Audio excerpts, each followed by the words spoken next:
જય શ્રી કૃષ્ણ બધાને. કેમ છો બધાય? મજામાં? આજ તો જો આપણે એક મસ્ત યુનિક વસ્તુ બનાવી છે, એટલે કે રોટલીના આપણા દેશી રોલ. એટલે એમાં તો જો આપણે પહેલા છે ને નાની નાની ઓલા શું કે પાતળી પાતળી રોટલી વણી લેવાની. રોટલી વણીને અને એમાં બટેટાનો મસાલો તૈયાર કરી, બટેટા બાફી અને મસાલો તૈયાર કરી લેવાનો. અને પછી એમાં રોટલી છે એમાં જો આમાં વચ્ચે ભરી દીધો અને પછી રોટલીના રોલ વાળી વચ્ચેથી કાપી નાખ્યું. અને હવે આ બધા રોલ છે એમાં થોડું થોડું તેલ નાખી અને એને શેકી નાખવાના. બસ આવી રીતે આમાં થોડું થોડું તેલ નાખીને રોલ છે એને શેકી નાખશું.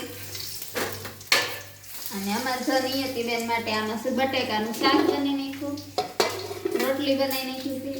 અને હવે જો રોલ તો અડધા તો તૈયાર છે, અડધા તળવાના બાકી છે, તો આપણે બધાને જમવા બેહાર દઈશું. તો સારું, તો આવજો બધાય.